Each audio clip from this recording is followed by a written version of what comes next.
Jenny Huston, we are live backstage at Electric Picnic, and I am joined by two members of Foals, Edwin and Yanis. Hello. Hello.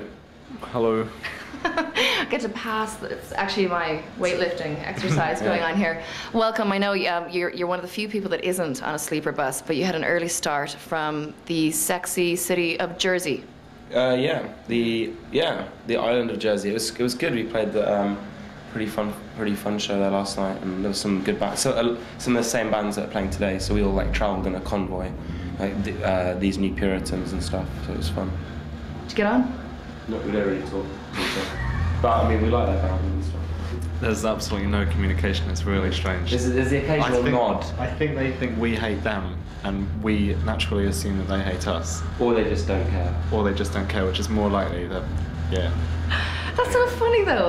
The sort of the nervousness and the shyness that people have, particularly in bands. I think it's weird because if you're in a band, particularly if you're on tour and stuff, it's like a gang mentality almost. So you become so comfortable in your own little group of friends that when you encounter people that have that same kind of mentality in their group, it can be kind of difficult to break. It's kind of like accidentally seeing yourself in a mirror sometimes as well, and you just have to turn your head away and be like, oh my god. But do we look like that? As a band, they have probably a few things in common with us musically, so you'd think we'd get on, but it doesn't work that way at all. Anyway, whatever. Yeah. They're a good band. You dig it? Yeah. Okay. Well, maybe one day with drunkenness there'll be a blurt. I think you're deadly. Yeah, and then it'll all melt away. Like, man, I thought you hated me. Yeah. And then it's like, let's have a side project. Let's make a side project. Yeah, exactly. The hugging, the crying. Yeah. Okay, so on to Antidotes and all things Foals. Good year, good album, kicking ass. Happy? Yeah, definitely. I think we've had this year's kind of exceeded any expectations we had for the band and stuff. So we've got to travel loads, and it's been really good. I think we're ready to make another record now. Yeah.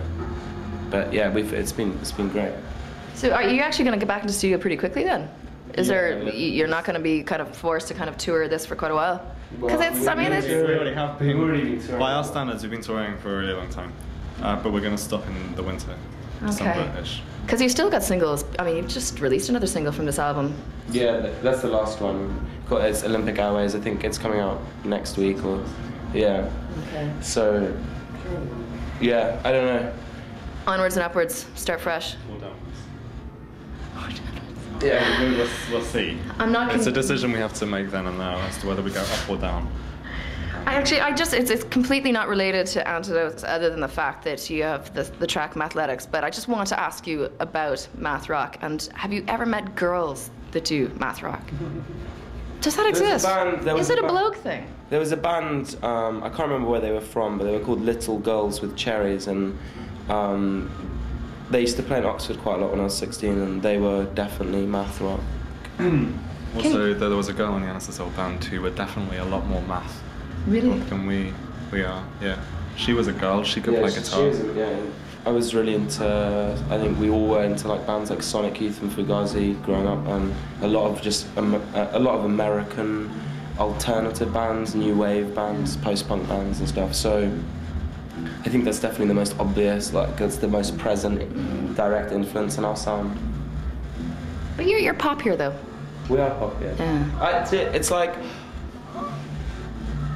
in Oxford, like the bands the kind of scene that we were part of became kind of it became quite self-absorbed in many ways, and like often the fun in making like technical, being in a technical band like or a math rock band or whatever it's the challenge of trying to create something that is difficult, and it becomes boring. And so now the challenge, I enjoy like trying to write hooks and trying to write stuff that communicates. To me, there's more of a challenge in trying to write something that is accessible than something that only a few like beard-stroking elitists will like, I never really liked the way, I used to go to a lot of shows in Oxford, and it was very like male kind of crowds, and music shouldn't be like that. Like, I don't want to be in a band that's kind of gender specific. You must have fun though. I mean, you really notice all the guitar textures, and even the fact that, you know, I'm trying to, as a DJ that constantly lives in the world of singles, which is the track on the album with all the echoes and the vocals. It's really cool. Electric Bling, probably. Okay. It's got like a. Is that the one? It's like there's an echo effect in the vocals. I love that. Yeah, it is Electric Bling. It Yeah. kind of copies the vocals. Yeah. So do you really have fun in the studio? Is that one of your favorite parts? Yeah, definitely. I think first at the moment it's like it's the thing that it's got the most exploration. It's the thing we know least about, so it's kind of the most exciting, and it's the I think for me it's the funnest process of being in a band, because you watch things grow in a way that when you're just playing live, like as fun as that is, it's not. You know, you're not observing something like be created in the same way.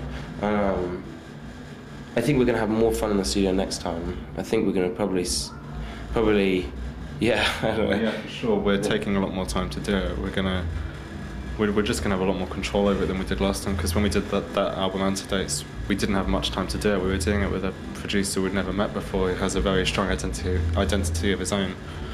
And we were a bit overwhelmed. Yeah, we certainly didn't make the most of it. That thing of nearly deferring a little too much to him. Yeah, The whole thing. I don't know.